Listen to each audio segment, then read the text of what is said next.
திருச்சி கிழக்கு, கரூர், விராலிமலை, பெருந்துறை, அம்பாசமுத்திரம் தொகுதிகளில் இடைத்தேர்தலை அறிவிக்க உயர்நீதிமன்றம் தடை. தேர்தல் வழக்கு நிலுவையில் உள்ள தொகுதிகளில் இடைத்தேர்தலை அறிவிக்க தடை விதிப்பு.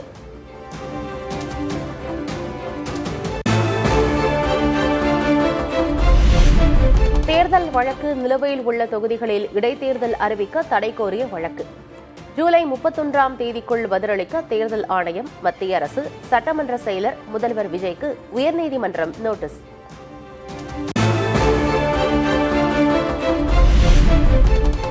அரசு மருத்துவமனைகளில் லஞ்சம், திருட்டு, நாய் தொல்லை, கஞ்சா பயன்பாடு இருப்பதாக அறிக்கை சமர்ப்பித்த குழு. குறைகளை களைய 50 நோடல் அதிகாரிகளை நியமித்து முதல்வர் விஜய் அதிரடி உத்தரவு.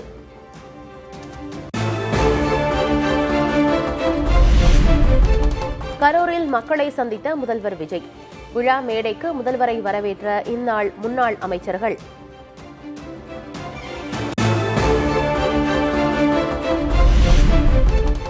எவ்வளவு உயரத்திற்கு சென்றாலும் சில காயங்களை மறக்க முடியாது என உரையை தொடங்கிய முதல்வர் விஜய். கரூர் சம்பவம் அதிக வலியை தந்ததாகவும் வேதனை. ஒரு மனுஷன் லைஃப்ல எவ்வளவு பெரிய ஒரு உயரத்துக்கு போனாலும் மனசளவுல சில வலிகள், காயங்கள் அதை மறக்க முடியாது இல்லையா? எல்லார் லைஃப்லயும் அப்படிதான், நமக்கும் அப்படிதான். நிறைய வலிகள், காயங்கள் எல்லாத்தையும் தாண்டி தான் வந்திருக்கிறோம். ஆனா எல்லாத்தையும் விட ரொம்ப ஜாஸ்தியான அந்த வலியும் அந்த காயமும் எனக்கு அந்த கரூர் சம்பவம் தான். கூட்டம் அதிகமாக இருப்பதாக பெரம்பலூரில் தடுத்த காவல்துறை, கரூரில் எங்களை தடுக்காதது ஏன்? கரூர் காவல்துறை தடுத்திருந்தால் அங்கே சென்றிருக்கவே மாட்டேன் என்றும் முதல்வர் விஜய் வேதனை. அரியலூர்ல அந்த மீட்டிங் முடிச்சிட்டு பெரம்பலூர் போறதுக்கு முன்னாடி அந்த பெரம்பலூர் போலீஸ் எங்களை அலர்ட் பண்ணாங்க. நாமக்கல் அந்த மீட்டிங் முடிச்சிட்டு கரூர் வரும்போது அந்த கரூர் போலீஸ் எங்களை அலர்ட் பண்ணிருக்கலாம்ல. இல்ல சார், இங்க எதிர்பார்த்ததை விட கொஞ்சம் கூட்டம் அதிகமா இருக்கு, கண்ட்ரோல் பண்ண முடியல, வராதீங்க.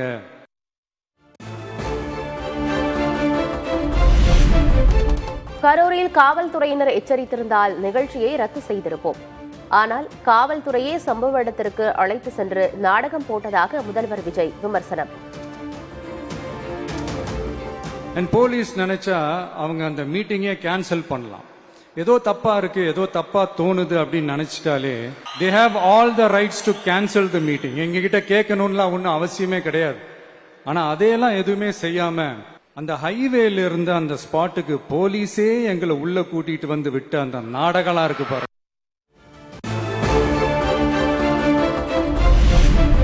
கரூர் நெரிசலில் சிக்கி உயிரிழந்தவர்கள் நினைவாக நினைவு சின்னம் தமிழக வெற்றிக் கழகம் சார்பில் அமைக்கப்படும் என முதல்வர் விஜய் அறிவிப்பு.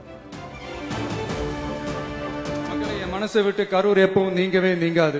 நமக்கு ஏற்பட்ட அரசியல் சூழ்ச்சிய யாரும் யோசிக்கவே கூடாதுன்றதுக்காகவே கரூர்ல ஒரு நினைவு சின்னத்தை நம்ம டிவிகே சார்பா அமைக்கப்படும்.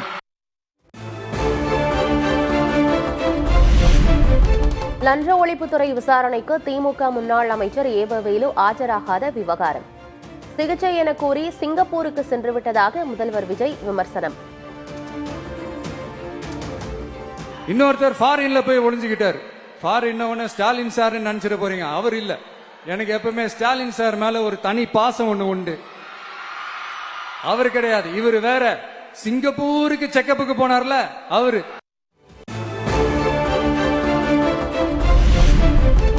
தான் நடித்த வேட்டைக்காரன் படத்தின் பாடலை பாடி கரூரில் செந்தில் பாலாஜியை மறைமுகமாக விமர்சித்த விஜய்.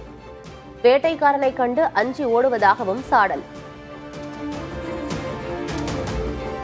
அடிச்சதுனாலதான் உங்க கரூர் கம்பெனி ஓனர் ஒருத்தர் எங்க இருக்காருன்னே தெரியாம ஓடு ஓடு ஓடு ஓடு ஓடு ஓடு ஓடு ஓடு வராம் பாரு வேட்டக்காரன் ஓடினே இருக்கிறாரு. இன்னொருத்தர் ஃபாரின்ல போய் ஒளிஞ்சுக்கிட்டார். சிங்கப்பூருக்கு செக்கப்புக்கு போனார்ல அவரு.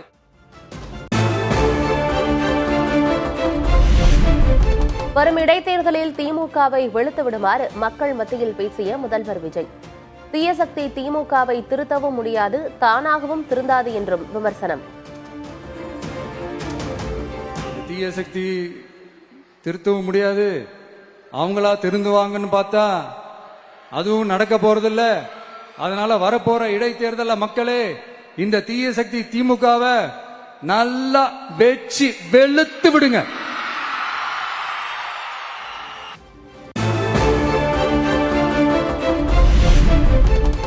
தீய சக்தியும் தீர்ந்து போன சக்தியும் வேறு வேறு இல்லை என திமுக அதிமுகவை விமர்சித்த முதல்வர் விஜய், இரு கட்சிகளும் கூட்டு களவாணிகள் இல்லை என்பதை இடைத்தேர்தலில் நிரூபியுங்கள் என்றும் சவால். இந்த தீய சக்தி திமுக எங்க போய் நிக்குது, யார் கதவை தட்டிக்கிட்டு நிக்குது, அது உங்களுக்கே நல்லா தெரியும். மக்களே, இந்த தீய சக்தியும் தீந்து போன சக்தியும் வேற வேறலாம் இல்ல, கூட்டு களவாணிங்க. சொல்ல முடியுமா அவங்களால? எங்களுக்குள்ள ஒட்டும் இல்ல, உறவும் இல்ல, அறிவிக்க முடியுமா, நிரூபிக்க முடியுமா? இந்த வரப்போற இடைத்தேர்தல் அதை நிரூபிச்சு காட்டுங்க.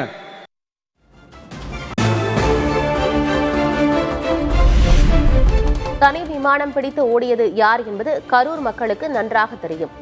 முதல்வர் விஜய்க்கு திமுக முன்னாள் அமைச்சர் செந்தில் பாலாஜி பதிலடி.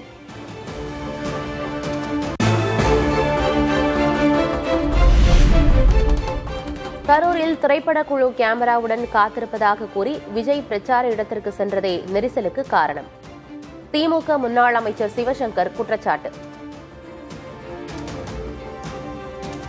கரூர்ல போகும்போது உங்களை முன்னாடியே நிறுத்த சொல்லி காவல்துறையில சொல்லியிருக்கிறாங்க. அது காவல்துறை விசாரணை சிபிஐலையும் சொல்லியிருக்கிறாங்க. நாங்கள் முன்னாடியே அவருடைய வாகனத்தை நிறுத்தி பிரச்சாரம் பண்ண சொன்னோம்னு. ஆனால் எங்களுடைய திரைப்பட யூனிட் அங்கே உள்ள கேமராவோட காத்திருக்குன்னு நீங்கள் உள்ளே போனீங்க. போனதுக்கு காரணம் நீங்களும் உங்கள் திரைப்பட யூனிட்டும் தான். அதனால்தான் இந்த விபத்து நிகழ்ந்தது என்பது பட்டவர்த்தனமாக எல்லோருக்கும் தெரிந்த செய்தி.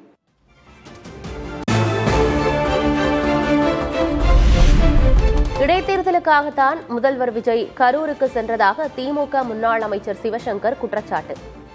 விஜய் பயந்து ஓடியதே கரூரின் நினைவு சின்னம் என்றும் விமர்சனம். இதை கரூர் போனதுக்கு காரணம் இடைத்தேர்தல். இனி அவர் போக போதெல்லாம் இடைத்தேர்தல் தான் போவார் அப்படிங்கிறது தான் இது எடுத்துக்காட்டு. ஓடு ஓடு ஓடு என்ன கரூர் சம்பவம் நடந்த அன்னைக்கு, சம்பவம் முடிந்த பிறகு கரூரிலிருந்து சென்னைக்கு ஓடி வந்தது யார் என்று நாட்டுக்கே தெரியும். அந்த ஓடு ஓடு ஓடுக்கு அவர் தான் உதாரணம்னு சொல்லியிருக்கிறார்.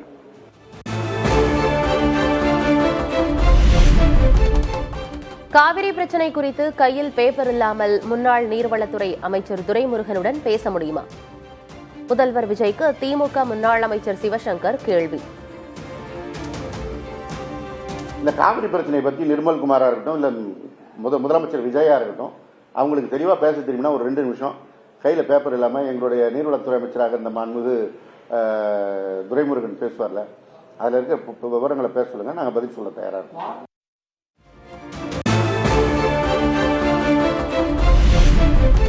கரூரில் உதவியது யார், ஓடியது யார் என மக்களுக்கு தெரியும் என திமுக எம்பி கனிமொழி பதில்.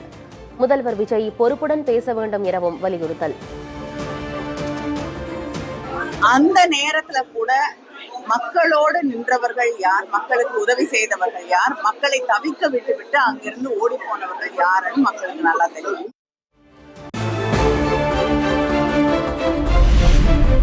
கரூருக்கு விஜய் தாமதமாக சென்றதுதான் உயிரிழப்புக்கு காரணம் என டிகேஎஸ் இளங்கோவன் குற்றச்சாட்டு. பலரை மருத்துவமனையில் சேர்த்து உயிரை காப்பாற்றியது திமுக அரசுதான் என்றும் விளக்கம். 7:30 மணி வரை மக்களை நிறுத்தி வைத்த ஒற்றை காரணத்தினால் ஆங்காங்கே அவர்கள் மயங்கி விழுந்தார்களே தவிர அங்கே கலவரம் நடக்கவில்லை, தள்ளுமுள்ளு நடக்கவில்லை, ஒன்றும் நடக்கவில்லை. அவர்கள் உடல் எந்த அளவுக்கு அந்த வெயிலை தாங்கும், குடிக்க தண்ணீர் இல்லை, தாகம், தவிப்பு, இதிலே மயங்கி விழுந்தார்கள். அன்றைய முதலமைச்சர் எங்கள் தலைவர் மற்ற மருத்துவமனைகளிலிருந்து மருத்துவர்களை அழைத்து வந்து அந்த 100 பேரில் 60 பேரின் உயிரை காப்பாற்றி இருக்கிறார்.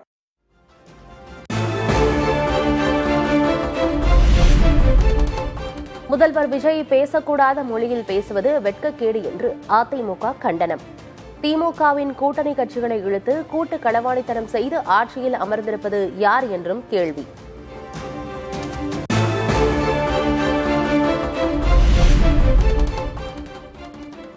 கரூரில் 31 பேருக்கு கருணை அடிப்படையில் அரசு பணிக்கான ஆணைகளை வழங்கினார் முதல்வர் விஜய். சாந்தி என்பவரது குடும்பத்திற்கு 10 லட்சம் ரூபாய் கருணை தொகையை வழங்கிய முதல்வர். அவர் எங்களாலையும் பேச முடியல, அவராலையும் பேச முடியல. அவரும் அழுதார், நாங்களும் அழுதோம். இதுதான் நடந்தது. வீடு ஏற்பாடு பண்ணி தரமா, உங்களை பார்த்துக்கிறவங்களுக்கு நான் ஏதாவது வேலையில் நான் எம்பட சார்பாக நான் உங்களுக்கு எல்லாமே செய்கிறேமான்னு சொல்லிடுறேன். அழுதுட்டாருங்க சார், திரும்பி அழுதுட்டாருங்க சார். அது அப்புறம் ரொம்ப ஃபீல் பண்ணாருங்க சார். அது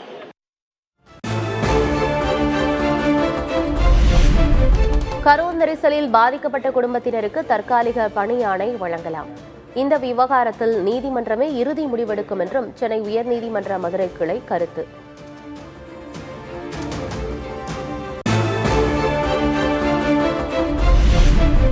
தாவேகா நிகழ்ச்சி என்று பார்க்காமல் உயிரிழந்தவர்களின் குடும்பத்துக்கான உதவி என பார்க்க வேண்டும்.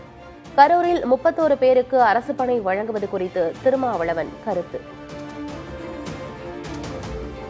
ஒரு கட்சி சார்ந்தவர்கள் என்று பார்ப்பதை விட பாதிக்கப்பட்டவர்களுக்கு அரசு உதவ வேண்டும் என்கிற ஒரு பார்வை முக்கியமானது. ஆகவே தமிழ்நாடு அரசு அவர்களுக்கு மட்டுமில்லாமல் இதுபோல பாதிக்கப்படுகிற யாருக்கும் அரசு பணி வழங்குவது என்பதை ஒரு நடைமுறையாக கொண்டு வருவது நல்லது என்று நான் கருதுகிறேன்.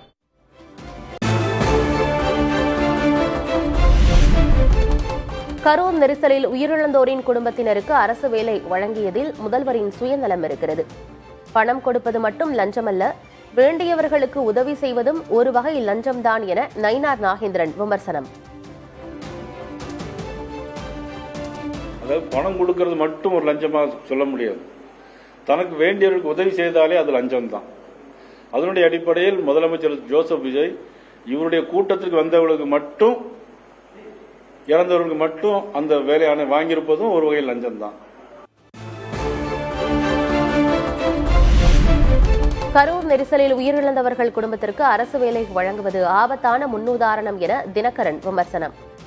அரசு பணி என்பது அரசியலமைப்பு சட்டம் வகுத்துள்ள சமவாய்ப்பு கொள்கையின் அடிப்படையில் வழங்க வேண்டிய பொது உரிமை என்றும் கருத்து.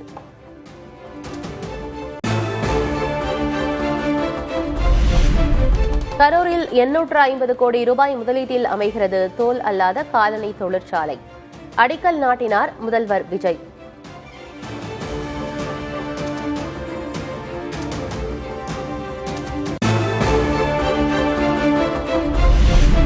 கரூரில் முதல்வர் விஜய் பங்கேற்ற நிகழ்ச்சி அரசு பள்ளியில் நேரலை செய்யப்பட்டதால் சர்ச்சை. திமுக, நாதாக, பாஜக உள்ளிட்ட கட்சிகள் கடும் கண்டனம்.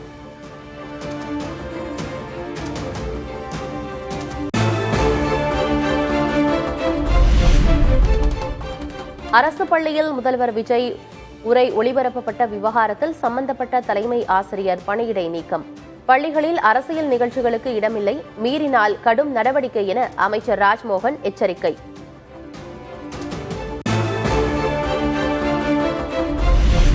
ஹூண்டாய் கப்பல் கட்டும் நிறுவனம் ஆந்திராவுடன் பேச்சுவார்த்தை நடத்தியுள்ளது. ஹூண்டாய் முதலீடு தமிழ்நாட்டை விட்டு வெளியே போகும் சூழல் உள்ளதாகவும் பழனிசாமி அறிக்கை.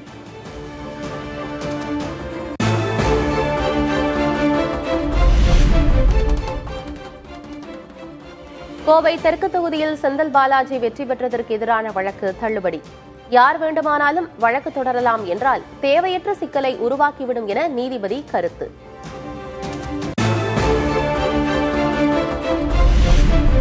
ஊழலை ஒழிப்பதாக மைக் முன்பு அனைவரும் பேசுகின்றனர், ஆனால் நடவடிக்கை இல்லை. முன்னாள் அமைச்சர் SP வேலுமணி தொடர்புடைய வழக்கில் நீதிபதி ஆனந்த் வெங்கடேஷ் கருத்து.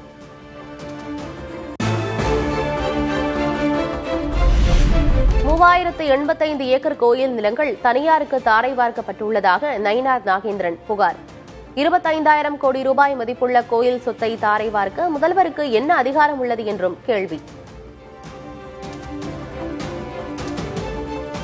இந்த 3085 ஏக்கரையும் பட்டா நிலத்தை, கோயிலுக்கு சொந்தமான நிலத்தை இன்னைக்கு பட்டா போட்டு கொடுத்திருக்கான்ற செய்தி வந்திருக்கிறது.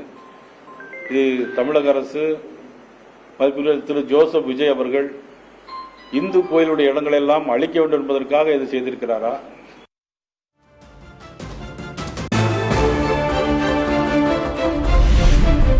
கரூரில் கோயில் நிலத்தை பட்டா போட்டு வழங்கியதில் விதிமீறல் இல்லை. நயினார் நாகேந்திரன் குற்றச்சாட்டுக்கு அமைச்சர் நிர்மல்குமார் பதில்.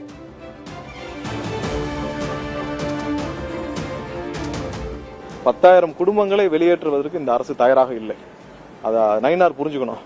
10,000 குடும்பங்களை இந்த அரசு ஒரு 30,000-40,000 மக்களை வெளியேற்றுவதற்கு இந்த அரசு தயாராக இல்லை. 1963 ஒரு சட்டம் போடப்பட்டு தமிழக அரசு அப்பதான் மெட்ராஸ் பிரசிடென்சி என்ன சட்டம் போட்டு என்ன கொடுத்தார்களோ அதை இப்பொழுது ரெகுலரைஸ் பண்ணிருக்கோம். அதுல எந்த விதிமீறலும் கிடையாது. கோயில் நிலத்தை எதுவுமே கொடுக்கல.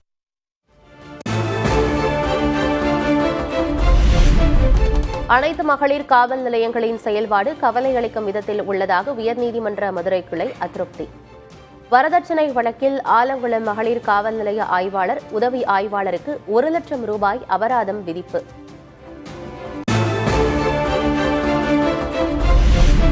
நாமக்கல்லில் முட்டை பண்ணை கொள்முதல் விலை புதிய உச்சம். கொள்முதல் விலை ₹6.50 ₹6.55 உயர்வு.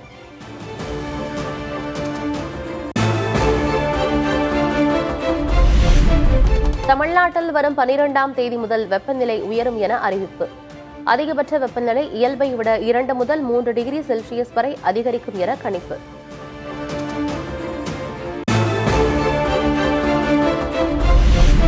நாகை மாவட்டத்தில் பல்வேறு இடங்களில் காற்றுடன் கூடிய கனமழை. தஞ்சாவூர் மாவட்டம் திருவையாறு பகுதியிலும் மிதமான மழை.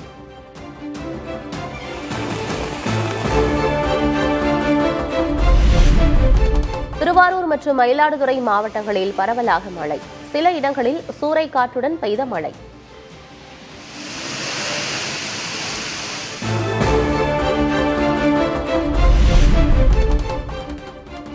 திருவாரூர் மாவட்ட மன்னார்குடியில் கொட்டி தீர்த்த கனமழை. அரசு மருத்துவமனைக்குள் மழைநீர் புகுந்ததால் மக்கள் பாதிப்பு.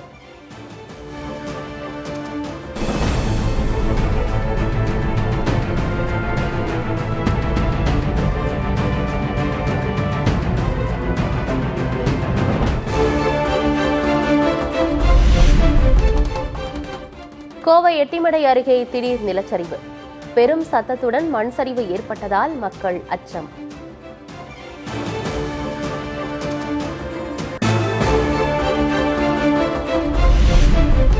நியூசிலாந்து அரசு மாளிகையில் பிரதமர் மோடிக்கு பாரம்பரிய முறைப்படி உற்சாக வரவேற்பு.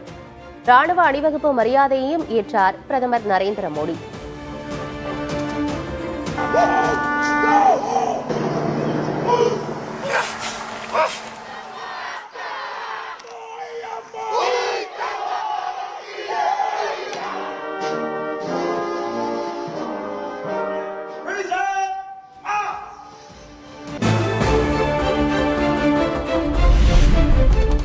நியூசிலாந்து பிரதமர் கிறிஸ்டோபர் லக்சனை சந்தித்தார் பிரதமர் மோடி.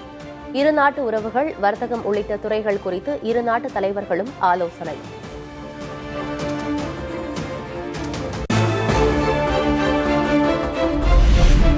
ஆக்லாந்தின் புகழ்பெற்ற ஸ்கை டைவர் இந்திய தேசிய கொடியின் மூவர்ண நிறங்களில் ஒளிர வைக்கப்பட்ட காட்சி. நியூசிலாந்து சென்றுள்ள பிரதமர் மோடியை வரவேற்கும் வகையில் ஏற்பாடு.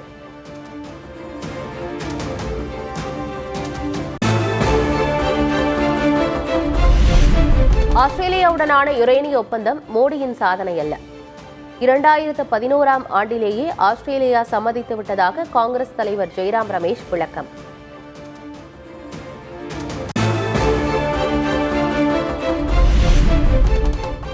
கேரளத்தின் கண்ணூர் மருத்துவமனையை முற்றுகையிட்ட இந்திய ஜனநாயக வாலிபர் சங்கத்தினர் காவல்துறை இடையே தள்ளுமுள்ளு.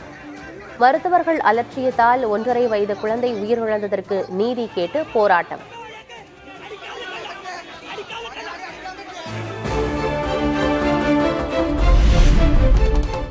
இந்திய கடற்படையில் இன்று அதிகாரப்பூர்வமாக இணைக்கப்படுகிறது உள்நாட்டு தயாரிப்பான INS மகேந்திரகிரி போர்க்கப்பல். வான்வழி, தரைவழி மற்றும் நீர்மூழ்கி தாக்குதல்களை முறியடிக்கும் திறனால் கடற்படை வலிமை அதிகரிக்கும் என ராஜ்நாத் சிங் பெருமிதம்.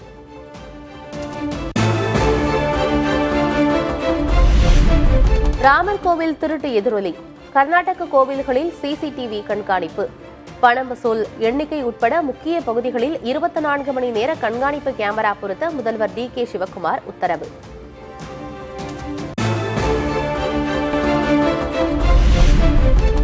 உலகக்கோப்பை கால்பந்து தொடரில் பெல்ஜியத்தை வீழ்த்தி அரையிறுதிக்குள் நுழைந்தது ஸ்பெயின். ஆட்டத்தின் இறுதியில் மெரினோ அடித்த கோலால் 2-1 என்ற கணக்கில் ஸ்பெயின் அணி வெற்றி.